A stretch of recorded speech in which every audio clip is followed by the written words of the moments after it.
What's up, fam? Are y'all ready to learn? Because there's going to be some learning up in here today. This week we have Jamie Fitz on. He is here to talk about nanotechnology, a subject I have no idea anything about it at all. And it's great because it's fun. It's really interesting, and he was able to dumb it down for me in a very fun way. And Jamie is a very interesting character. I have seen this man completely obliterated at a party. Just like laying down, hunched over a chessboard, right? Playing somebody who seems to be completely in their right mind and just owning them on the board, like cornering them on the board within 30 minutes, which is, good for I think it was like midnight chessboard game. Anyways, insane. Also, him pursuing a PhD in nanotechnology is very inspiring to me, just because a recent realization of mine is, trying to have other interests besides, stand up and outside of my work. And obviously he's very tired all the time, but he doesn't let that get in the way of him pursuing both of these things. And so it's again, very inspiring, and I'm glad that I was able to have him on to talk about something that he's so passionate about, and to really, I did actually learn some things, so I hope you do too, and I hope you enjoy the episode. Thanks. It's talent. Yeah. I wish. One day, right? That's the goal. But, ladies and gentlemen, Jamie Fitzpatrick?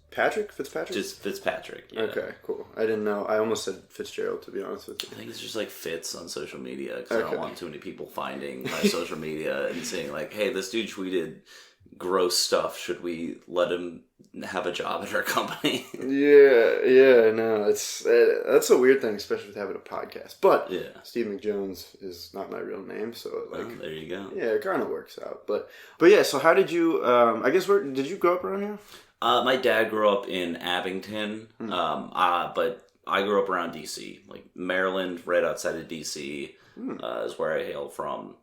But I always came up here to visit family, so that's how I ended up in Philly. I was choosing schools. I was Drexel, boom. Drexel. Yeah, so University of Maryland is what we called 13th grade when I was in high school, because everyone went there. And I loved visiting friends there, but it genuinely felt like I was still in high school going around. And I was I need to challenge myself socially a little, I need to make some new friends. Definitely. Yeah, and then you get to college and you realize you can't make any friends. And that was the issue. I was damn. Maybe I should have I forgot that I'm a loser and all my friends are also losers. No, that's what happened to me, basically. It was I went to a farther school, and there were 2 other people from my school that went there. Yeah. The first year you just spend with those people that you weren't even really friends with before. That's one of my best friends, Megan Brennan. She went to Drexel from high school freshman year, and we ran in such different circles in high school, and then now we're literally best friends. I was hanging out with her all weekend, cat dogging with her on a couch. Hell yeah. Cat dogging. I understand that. I got the reference. I don't want only way with no sexual contact to share a bed with another person. Actually, that's how you do it. I call it crisscross applesauce because I don't know the term for it, but cat dogging? Cat dogging, dude. Yeah. That totally works. One head on both ends. Yeah, I like that. That's good stuff. I'm going to use that for forever now. Go ahead. Yeah. But okay, so did you know, in high school, did you have the trajectory towards the, can I just call it nanotechnology? Nanotechnology, nanomaterials, but it's all sort of lumped in with materials, science, and engineering. Okay. And in high school, I knew I wanted to be an engineer or a scientist. I'd argue that I knew that at a very young age. Yeah. I was the kid that... I was brilliant when I was 5. I knew I was going to save the world with nanotechnology. I'm not brilliant, just interested in the subject, I think, because I was the kind of kid who took a lot of shit apart. And me and my friends were oh, we're gonna be inventors, and we're never gonna get laid. That's our plan. That's awesome. Yeah. So it was inherent in you. Dude, who wasn't inspired by Jimmy Neutron? That's true. I did want to, and there were a lot of just geniuses. I was more of a next door. The technology they did engineering at the wazoo. See, I lean more towards Sherlock Holmes though. Similar intelligent character, but it was use his brain? What? Yeah. But that's awesome. Yeah. So, what was the first thing that you like put together and like created? Oh man, you should. It's a lot easier for me to say the first things I took apart. Okay. I think like I would literally just take all my parents' shit from around the house and like be like, oh, I took their printer apart. My parents would be like, oh my fucking god, put it back together. I was like, I have not learned how to do that yet, and you're really weaponizing your parental authority over my neurotypical behavior. No, that's crazy though. Like it's interesting how that's how you started, just like pulling things apart. Because again, like, I mean, say if we're relating it to like stand up or like another type of skill, that it's like you have to be able to like pull things together and form, a thought about something, like at least for art, in my opinion. And I think there's sort of this conjunction between art and science there too, where it's like, a big way to figure anything out is to pull it apart. And I think that you could argue that's similar with a joke too. Although I've also heard, I think I heard Steve Martin saying in like a podcast at one point that it's the opposite for a joke, that like the second that you try and figure out what's funny, the second it stops being funny. So maybe that's why I haven't been successful in stand-up, because I'm looking too into things, pulling things apart. Yeah, but everyone's got that's such an interesting thing about stand-up is there's no like right way to do it. Everyone can give you advice, but at the end of the day, everyone's different, right? And you just have to find what works best for you. Yeah, it's one of the weirdest things, because like even like with painting, there's like certain techniques you can learn, like art brush, brushing and things, and poking, and, the jabbing.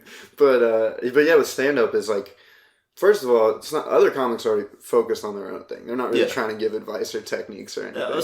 Some people are nice. Some people are nice. Yeah, absolutely. But again, it's as for like techniques and styles, it's just like, well, you kind of just have to figure your own out. Exactly. And for me, that was so hard because I was having an identity crisis when I started. And that's how everyone starts stand up. They're like, yeah, just be yourself on stage. I'm like, what? What does that mean? But yeah, so I guess pulling things apart, like pulling your printer apart. How did it progress? So when did you start looking into how to put them back together? I guess. I mean, I got like books on science and stuff for Christmas. There's one video of me, like a home video of us opening Christmas presents in my family, and it was like the first microscope I got when I was maybe 6 years old. A microscope at 6? Dude, you are a nerd, dude. I know, dude. How many women listen to this podcast? 0. You're fine. It's okay. I'm like, oh, a microscope, and I'm like, oh my god, dude, how? That's awesome, though. I mean, I had an interest in it, and I think because of that, I always did pretty well with like math and science classes, even though in terms of like certain humanities and stuff, obviously, not as well, because I didn't find some interest in it. I mean, now I think I try to learn about like a lot, but back in the day in school, I was like, I only want to learn about this shit. I don't care about the English language. Well, yeah, I mean, that's fair. I've heard somebody put the school system as like, all right, imagine you're going to school full time and you also have to work a part-time job. Yeah. And you have to learn chemistry, math, English, science, Spanish, and like, all these other regular. It's crazy how much, it is crazy. But I kind of like the generalistic learning of it, but me too. It was a lot easier. It was so easy. Yeah, but so I guess when did it start to hone in? I guess so after high school. Yeah, so in high school, middle school. I mean, in middle school, actually, like I went to a Catholic school at a young age. Then I went to like a magnet gifted talented program, which is a bullshit term for like get them out of a Catholic school, elementary school for 4th and 5th grade. They had a transition school for you? Yeah. That's awesome. And then tried to go to like a gifted middle school in 6th grade, but it was really like in a bad neighborhood, and they're like, we can increase diversity if we say it's gifted. And I was like, cool. And I took classes on like robotics and astronomy and fucking Chinese in 6th grade, and also got robbed like 3 times because I was... What? Yeah, dude, I was a little pussy-ass kid. Yeah, that's wild, though. But it's not, it was still, like, for 6th graders, then just went to public school. I was like, I'd rather do this.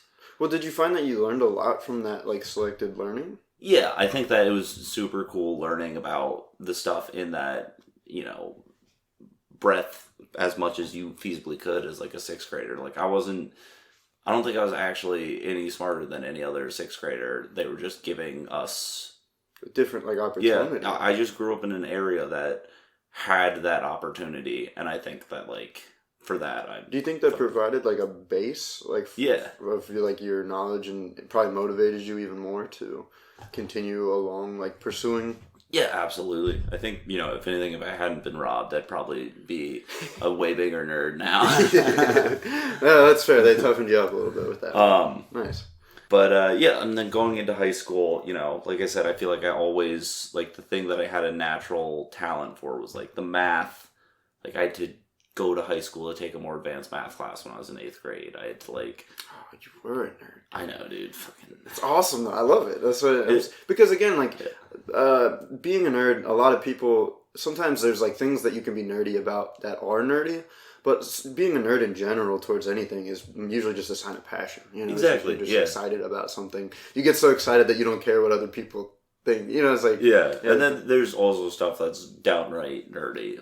Yeah. Which I succumb to as well. Who doesn't love a good game of Dungeons and Dragons? Yeah. As you're wearing a Spider-Man shirt. Oh, yeah. That'll relate maybe in a bit. Yeah. Oh, really? I'm on too much Adderall right now, dude. I'm really walking to the door of even touching on nanotechnology, which is the reason We're really getting... All right, well, I'm sorry. Yeah, let's get into it. Yeah, well, like I said, math and science and all that stuff, I always knew I wanted to do engineering. And part of the reason I chose to go to Drexel was I liked the idea of a co-op where I'd get hands-on engineering experience. Like 3 full-time jobs for 6 months at a time. Worked at Crayola for a bit, got a patent there. A patent? Yeah. That's a big deal. Yeah, it helped me get my foot in the door in some jobs and stuff. Nice. Yeah, what was the patent? It was like a modeling compound, like a... You're a model, dude? That's awesome. Like a polymer clay, kind of thing. Okay. I just made a new one for them that was like food grade, but it was built on the work of like my name's just on the patent. It's a bunch of other people who are smarter than me who really did a lot of it too. Well, and that's kind of what the paper you're writing about is, like we were talking about. It's like those are things that have already been kind of pre-established. Yeah, exactly. So once you started getting those jobs, did you find that you were taking to that the information even more so than you were thinking that you would in high school? Yeah, I think that obviously going from learning like a billion different things a day in high school to like narrowing down the knowledge in college, I was like, okay, I know. I just went in general engineering my freshman year. I took one course on materials, and I was like, this is it. It's materials, because the breadth of applications within that field it's like so interesting. I remember just seeing examples like, oh look, we've super cooled this neodymium magnet, and now it levitates on a table. We have these polymer foams that expand massively and then harden. Is the applications of all these things are so were like cool. Really getting into that Jimmy Neutron stuff. Oh yeah, dude, I was like, just because I grew up reading a ton of comics too, and I was just you see the stuff. Big Hero 6, dude. Oh, I love Big Hero 6. Yeah, that's a great example of like engineering at its finest. As like a superpower. Yeah, because that's my favorite superheroes were always like Spider-Man, fucking Iron Man, Batman. People who like oh, here's technology, we're gonna use it. Right. Yeah, and took advantage of that as opposed to like getting a mutation or like. Well, Spider-Man did both. All right. Yeah, true. I've been microwaving spiders and letting them bite me for years, and if anything, it has only given me awful diseases. And just a really bad mindset, too, But I think the spiders were depressed, and they gave me their depression. That's where it comes from. But, no, yeah, so then that's also... So when you started getting into that was probably really cool for you to see. Yeah. And then did you start realizing, when I find that I get into, like, a new... level of an interest in a hobby or something, it expands into like, okay, now what do I even do within this range of things that you can do? Once you get your foot into the door of some new thing, it's like, whoa, this is a world that I have so much to learn about, and you don't even know which direction to turn. Right. And within materials in general, there's so much to do. You know, there's a lot of different focuses on like polymers and soft materials, and then there's ceramic materials, metals, a lot of stuff like that. Yeah. So how did you decide, how to proceed? I thought that nano made the most sense. I ended up doing a specialization track in it. Cool. And now, as I mentioned to you, but just for on the record here, I guess, pursuing a PhD in nanomaterials. Oh, let's go. PhD. Yeah, no, you're good. And it's because I think that it's sort of the same thing, to do a little callback here. Dissecting something to figure out how it works. That's what nanomaterials, that's what the studies of nano anything is. Nano is a standard prefix. That means 10 to the negative sixth, 1 millionth. And it just refers to technology and materials that are viewed at a scale of 1 millionth of a meter. So it's just really small stuff. Yeah, it goes back to the microscope you got in your 6. Yeah, when you look at something that close, you start to see how tiny little changes to something at such a small level can affect such enormous properties at a macroscopic scale. Right. You change slightly the atomic structure of something and you've got an entirely different material now. Yeah. Do you have an example of that? Just in terms of like, okay, let's think about this. Carbon is the backbone of life, and so every organic molecule is carbon-based, as far as we know. Right. Silicon theoretically has the potential for it. But it's such an interesting compound because when you look at a lump of coal or graphite, that's carbon. That's just carbon, but it's loose amorphous carbon in this structure that's not really organized. The atoms they're bonded with each other, but they're messy, But if those atoms are organized in the right way, in the right crystallographic structure, that same lump of coal, that same bit of graphite becomes a diamond. Oh, wow. It's like a cleaner connection in a way? It's the structure of it. It's just the way that it's laid out at that that pico scale, where it's so close. So it's interesting, Yeah. So that kind of like you already had taken like a specified track within nanotechnology. Within material science, yeah. Within material science. And then you saw like, how much, that part that you were just talking about, how it affects everything. And so then how, what was just the natural kind of like next step, from there? My priority, honestly, was getting out of college and getting a job. And I did, I would have loved to have gotten a job in nanotechnology, but it's a pretty in-depth field, because it's not like, it's hard to come right out of college and be like, oh, I'm working right in nano. Right. Which is why you're getting a PhD, probably. Essentially, yeah, because the first job I got out of college was working with polymers, so it was material science, but it was like making polymer blends for lubricative oils. But I did get to do some analysis that was related to nanotechnology, But nanotechnology is not, it's materials in general is what is interesting about it. So any experience I could get, I was like, cool. And now my job is working with water filtration membranes, where you do actually get to see, water is diffusing through these on the micro and the nano scale. And you're saying, how are we affecting the properties of this polymer membrane to clean water better, to, you're saying these make it more efficient. Yeah. So, you want water to go through, but nothing else to go through. Right. So you want to make a membrane with pores that are small enough to stop big things like viruses and bacteria from going through, but the material still has to be porous enough to let water through. is water like a pretty? Is it does it work in your favor? The compound structure to like get through the polymer. It's one of the smaller ones. I mean, water's two hydrogens on an oxygen. It's a very small compound. Okay. It's easy enough to get through things. You're talking about removing biological foulants and stuff, and they're usually larger. You're talking about cells that are made up of many more things. So viruses can be pretty small, and this has been relevant too, even though coronavirus is not waterborne. It's something to consider still, that when you're making any sort of filter, virus exclusion is usually pretty tricky because viruses are typically small, and you can say like, oh, we made this membrane and the average pore size is 25 nanometers. These viruses are 50 nanometers in size, say. I don't know.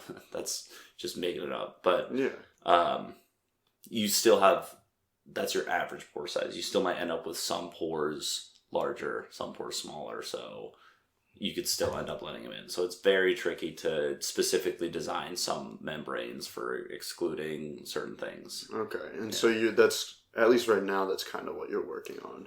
Anti-fouling as well.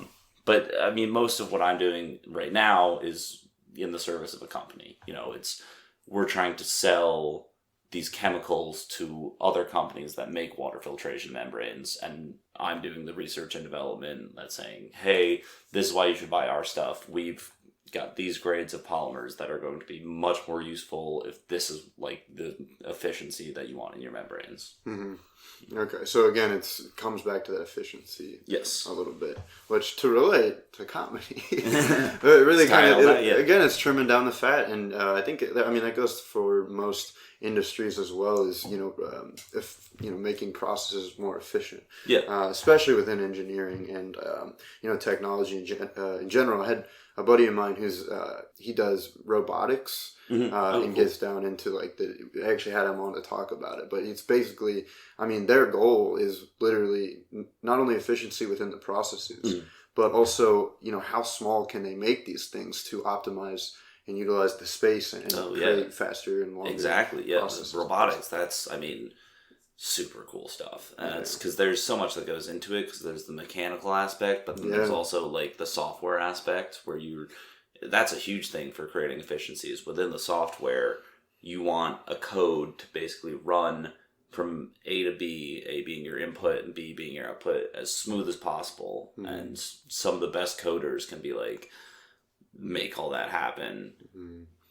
That's what separates some really quality code from some not so great code that might take more roundabout way to achieve something, which once you compute millions of times adds computing time and power, removes efficiency. Yeah, definitely.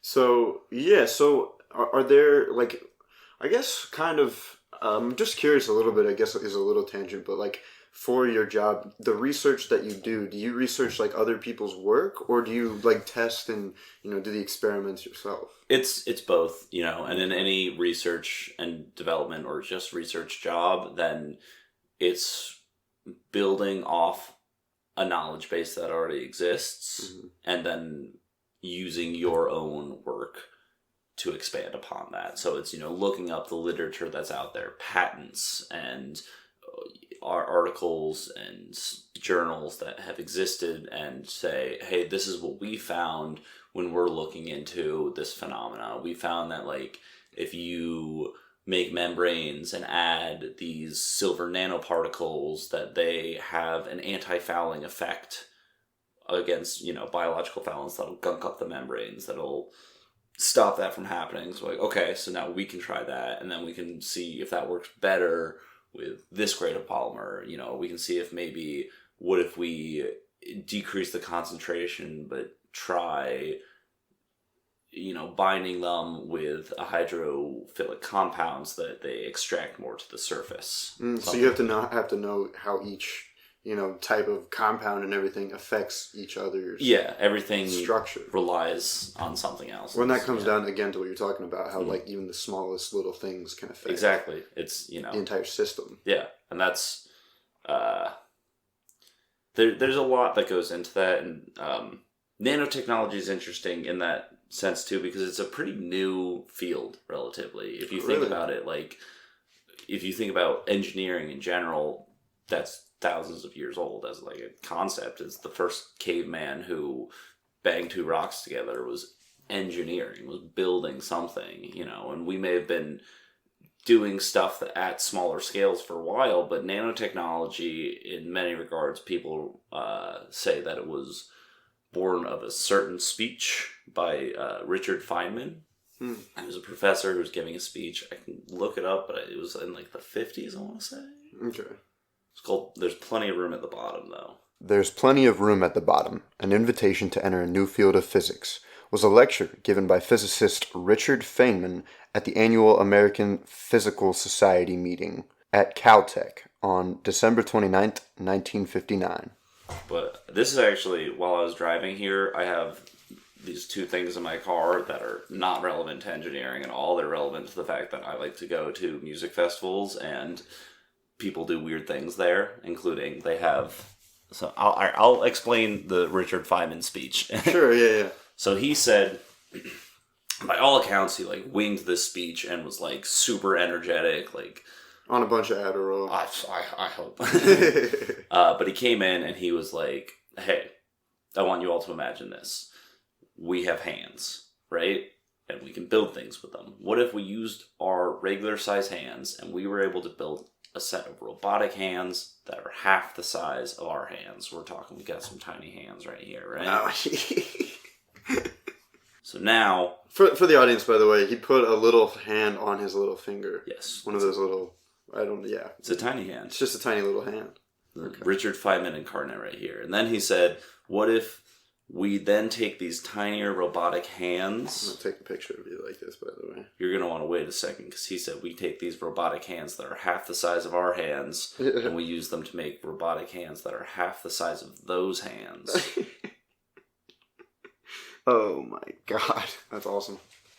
Yeah, so these are my cars. Like, these are getting used to talk about Plenty of Room at the Bottom, because this is literally exactly what he was saying. It's like, we can basically keep regressing and making tinier hands until eventually we have tiny little robot hands that are so small they can move around atoms. Wow. But there's so much to consider in that too, because he basically said that once you get down to a certain size, you have to consider normal physics sort of breaks down, right? Because quantum physics or whatever? Quantum physics is, in a sense, part of it, but it's also the fact that, there's normal forces that we experience because we're regular-sized people. Mm-hmm. Like gravity is the big thing, So when you're talking about, how are we going to build... this mechanical structure, you're thinking, well, you gotta do all this stuff and, attach things and make sure that they move against gravity and all this stuff and normal attractive and repulsive forces. But when you start getting very small, there's forces that govern how the universe works, like atomic forces, van der Waals interactions, things that exist between atoms and molecules that are incredibly weak compared, because they're so small, but at that size, they're actually super strong. Like the bond in an atom is so strong that if you split it, you can destroy two cities in Japan. Yeah, the nuclear reaction, right? Exactly. Yeah, that's crazy. So, and that's the thing is, like, you're saying, like, they're so small, like, that it's almost, they're bond together by the weakest little things, but if they're just, like, basically at the atomic structure, this is kind of how I think about it, is there's just space in between all the atoms. Exactly, yeah, but there's force holding it together. There's attractive and repulsive forces that atoms interact with, and the thing is, they're not actually weak forces. I mean, there are technically, by definition, weak and strong atomic forces, but these forces that hold atoms, that bond atoms together, and that, cause interactions between atoms and molecules are so strong, they're just essentially in such small doses at that size. But basically what Feynman was saying is that when you start getting smaller, you have to account for the fact that things are going to have to work differently. And that's the thing you see in a lot of, like, microfluidics, like fluid dynamics, is governed by a certain set of equations. But once you get into tiny little capillaries, it's like, you know how pipettes work. Like nothing's coming out of there because it's such a small tube. When you get to tiny little flows of fluid, you have to consider is like, oh, this is going to work totally differently than like water going through a PVC pipe, you know? And you can use, but you just have to figure out a new set of governing equations well, and for so things are there at already that scale. like pre-established like laws or theories or rules? Yeah, that... there's equations that you have to just introduce, and it makes basically manufacturing anything at smaller scales more complicated because you have to throw in the fact it's like, oh, now we're considering not just, how is this thing going to interact with normal forces, but like now we got to consider is this thing's got to deal with like electroosmotic flow and weird shit that exists at these tiny scales. Can you explain what is it? Electroosmotic flow. That is, it's been a while since my microfluidics class. But that's it's essentially a form of controlled fluid flow that's used in lab-on-a-chip devices for using an electrical current to push fluids through tiny capillaries. So you can use that for what purpose? In a like a tiny lab-on-a-chip device is essentially a tiny chip that you can put the entire workings of a laboratory experiment on. Oh wow. So essentially just, tiny chemical flows and interactions that you can put on there. And using that, you can have one small chip that you could use to diagnose cancers and diseases rather than going through an entire lab setup to figure it out. Just say, oh, hey, use this, and then it'll take a sample of the blood, run through it. It'll turn red if this is a tumor cell and blue if it's not, or something like that. Damn. Yeah. Yeah. So technology like that for diagnostics exists, and also for treating things. You can get tiny nanoparticles that you can selectively essentially use to, you can get them to selectively match with tumor cells, sort of.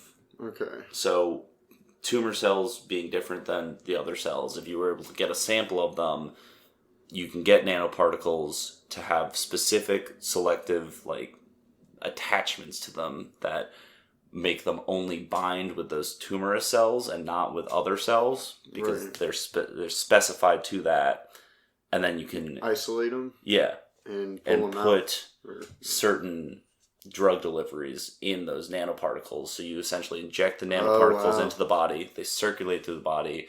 They only bind to the tumoric cells. Yeah. And they deliver treatment to them. That is some Iron Man shit, dude. Yeah, it's fucking tight, dude. But that's what's so cool is you can go down at this level and say, okay, totally widen the array of things that you can do with this kind of technology. Right. Yeah. So, what other... there's a couple different ways you can go with this, but basically, what other major uses, at least for you, are you extremely excited to see about newer projects and new? This could kind of go into what the essay that you're writing about, because you explained the essay a little bit. Oh, I'm just writing a personal statement to finish up the PhD application, which is. Just for context, I was accepted for a master's degree in the UPenn Nanotechnology program, which I was told my work would pay for, and then through a zany little situation, that's not happening anymore. So I was like, all right, let's skip a few middlemen. Instead of putting myself into debt, pursue a PhD where it'll be funded, and I won't be making a bunch of money, but it'll be enough to get by. And I'll be doing the research that I want to do. And the research that I want to do, specifically to answer your question, I'd say there's a lot of super cool stuff that's going on in the world of nanotechnology. And like I said, the applications are wide-ranging, to say the least. You're talking fucking spider silk is a sort of a nanomaterial that's stronger than steel that spiders can produce. And, there have been people who have done calculations that if you had to bring this into superheroes, that if like Spider-Man was actually able to make webs as thick as like they appear in the fucking movies, right. that if they had the same strength as Spider Silk, they would be able to do Spider-Man shit. Like when he stops the train in the second Sam Raimi Spider-Man movie, that people have like done some calculations, been like, that could work, it's not impossible. But so there's a lot of really cool physical things like that nanotechnology expands to. But what I specifically want to do, I think, is clean energy. The two interesting fields for me are clean energy with nanotechnology and health sciences. So like I was saying with the diagnostic stuff, there's some really cool stuff. And, just like I'm sure everyone, I've had plenty of loved ones suffering from or dead from cancers or different awful diseases. And it'd be great to find some passion to work against those, work against those, and because I've done, I've just seen like random YouTube videos, if I'm being honest, but they're like informative videos about the basically what's happening with the what it started with them trying to like fix the Dust Bowl, and so then they used pesticides, right? And then these pesticides had like a specific chemical. I don't know the exact name of the chemical, but then it basically broke down the plant's immune systems. I think it was DDT, but I'm not sure. Okay. But yeah, and then, so then they had to use other more chemicals to get rid of the bugs that were breaking the plants down, because the plants didn't have any immune systems, and they had to like fix a problem with another. Right. Another problem came from another solution, basically. But then they were saying that a lot of those chemicals have actually gotten into water, and even in the air, and with rain and everything like that, and it breaks our immune systems down, so we're more susceptible to things like cancer. And, it's crazy stuff like that. That there's so many issues in society that are caused by us trying to fix other issues. It's like, hey, one step forward, two steps back. Hey, we made the super cool stuff, and I sure hope it doesn't blow holes in the ozone layer. Oh, whoopsie doodle. How do we fix that? Do you mind if I nerd out with a parable real quick? Oh, parable on me. Yeah, you probably already heard it, but it's basically there's like this old man in ancient China for some reason, as always. But he works on like a horse farm, right? Right. And then one of his horses run away. And so it runs away, and like, his friends come over that night, and they're like, oh, I'm sorry, your horse ran away. And he's like, well, we'll see. And then the next day the horse comes back and brings 8 other horses back, like wild horses. And all the friends come over, like, oh, that's awesome. It's great that, your horse came back. And he's like, yeah, we'll see if it's, good or not. And then the next day his son is out trying to like, train the new horses. And he like breaks his leg while he's training them.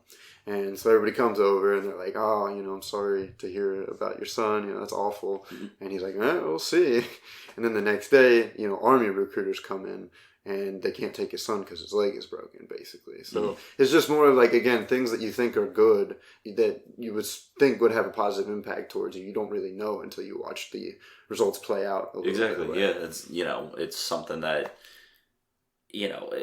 everything's always evolving and expanding in ways that you can't always predict, and every step forward that we make in any innovation brings on a new set of challenges. Yeah. And that's always been a thing with technology and engineering and whatever is being improved upon. The social movements and things like exactly. that. A lot of the revolutions back in like the 60s ended in a worse country than they had before. Yeah. And it's crazy. Yeah. Everything that moves forward has ripple effects that need to be considered, and that's true with technology. It's true with everything. Yeah. So with the expansion, like you're talking about, how nanotechnology is kind of a newer field. Do you see new issues that are appearing from it at all yet? Absolutely. Really? Because there's a big thing to consider there too. That when you're talking about things at such a small scale, there's a lot of inherent risks, including, this is just the fact that, that there's like microplastics everywhere. Yeah, that's a big issue, is that there's, these particles that are so small that we really don't have anything to control. And that's one thing that maybe nanotechnology could be used to amend, but it's also something that, nanotechnology might contribute to. There's a lot of environmental risks with things like carbon nanotubes and graphene, where, if the byproducts might end up becoming very environmentally hazardous because they might not be super toxic, but they pose a threat, and because they're so small, you're like, all right, well, what even...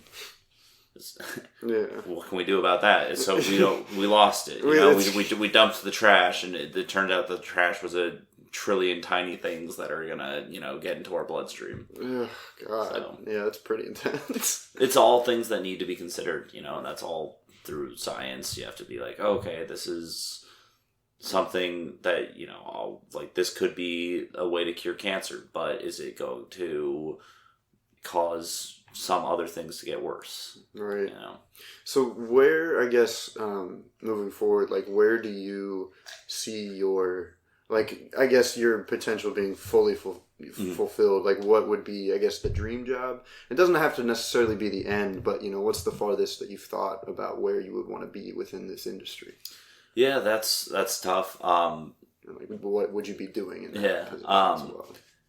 Because, like I said, I like the idea of clean energy and stuff. And it's also tough when people ask, questions like, hey, what do you want to do with your career? And I'm like, well, I'm currently pursuing, higher education for nanotech and also stand-up comedy. So, people ask, you got to pick one of those? I'm like, maybe. I don't know. I think that it's feasible to want to do more than just exist in one field, I guess. The lead singer of The Offspring has a PhD and is currently curing AIDS. That even Ken Jeong, or not Ken. Oh, Ken Jeong, the doctor from Community and all this stuff. Yeah, he's he's a doctor. Right, he's a real doctor, and he also does stand up. Yeah, and has all these other interests. So it's possible, if not very tricky, to do both. But obviously, I'm not holding my breath to be the next big comedian. Right. I'm trying my best, and I'm out here grinding on it, but... Well, and again, that's more of a hobby, I would say. At least in my opinion. It's a hobby until, something kind of happens. Yeah. But I guess, again, sticking with the... Dude, I made a full $50 off comedy, so... That's crazy, man. I don't know what you're talking about. That's a career. Dude, that's 50 times more money than I've made off of comedy. But... don't ask how much I've spent on it. True. But I guess within nanotechnology, I know that's kind of, again, a harder subject to pin down. But, again, is there something, I guess the purification and clean energy, is there a specific type of, type of technology or type of research or anything that you would, that you have plans to look into even more? Yeah, there's a lot of stuff. One of the, I'll tell you right now that the lab that I'm buying to get work in it for this PhD program, what they're doing sounds like it's straight out of an Isaac Asimov book. It's like, hey, we're doing heat to electricity, thermoconductors and stuff. We're doing micro propulsion systems for micro forms of levitation. And solar sails. Wow. So solar sails, boats? Spaceships. Interstellar travel, because you know how light has a little wave particle duality to it, right? It doesn't actually have mass. Photons don't have mass. Yeah, they kind of are energy. Yeah, they're a form of energy, but they do have momentum, and that's, Einstein kind of proved that in a way where, E equals mc squared. That equation is like a catchphrase for some people, but, it's the energy is equal to the mass times the speed of light squared. But if you run that through Planck's equation, where the energy of a particle is equal to Planck's constant times the frequency, then you're essentially relating the energy of light to this theoretical mass that it has, which it doesn't have, but it has the momentum from it. It's complicated. Quantum mechanics is confusing, and anyone who says that they understand it does not understand it. But basically, you're taking essentially giant mirrors, but using metamaterials, which are, materials that you've affected at a nanoscale to improve their properties and make them do things that materials wouldn't naturally do. You're creating these super efficient, basically, mirrors that reflect all this light. And if you're in the vacuum of space with nothing stopping you, if you're able to push all the momentum from a star that's shitting out light, then you can propel a ship with no fuel, just light. And it wouldn't be at the speed of light, but it would be utilizing the because speed of light. It's in a vacuum. There's no counterforce preventing this ship from moving. You're just taking momentum from light and saying, all right, move forward. That's crazy. Yeah. So solar sails are sort of like it's the most feasible way that we've come up with for interstellar travel at this point, because you don't need fuel. You just need the sun, light, star, and there's plenty of those. A bunch of big old mirrors. Yeah. Cool, man. So is there anything that maybe I missed or like it didn't go as in depth in that you? I could talk about a bunch of stuff if you want, but I think we covered a lot of it. I can talk about quantum mechanics as a whole and like how it. I would love to talk about quantum mechanics. However, how far deep into this? We are pretty deep in. We could maybe reassess and come back to that because I also would need to catch up on my quantum mechanics by watching Cosmos with Neil deGrasse Tyson. Well, that's the interesting thing is that that's like the two theories of how things exist. Is that there's really big things and really small things, right?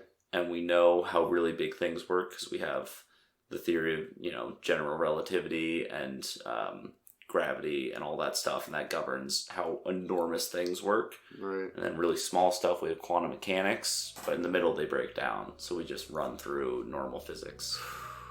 That's crazy. Yeah. Yeah. No, I would love to. Yeah, we'll definitely have to reassess. And, I hope I covered as much as I could and was able to throw some interesting factoids in there. Yeah, I learned a lot personally. Yeah. But it's cool, man. That was good. Thanks for coming out. Yeah. All right, class. That is the end of the session. Any questions, comments, or concerns can be directed towards Jamie Fitz. I have no idea how to re-explain any of that to you.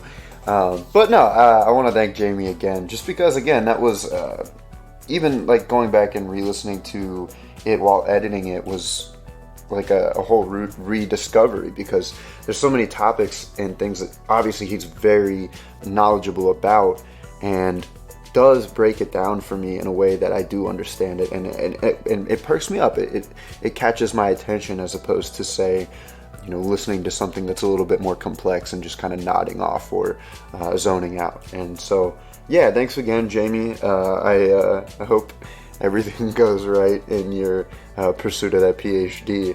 And that's a tricky path to follow, but you've obviously got the grinding down. So I think the rest is just going to fall in line for you. But anyways, best of luck to you. Thanks everybody for listening. Jamie, you got to come back again. We got to talk about quantum mechanics, and I hope everybody has a great week. Thank you so much for listening. I love you, and then okay, bye.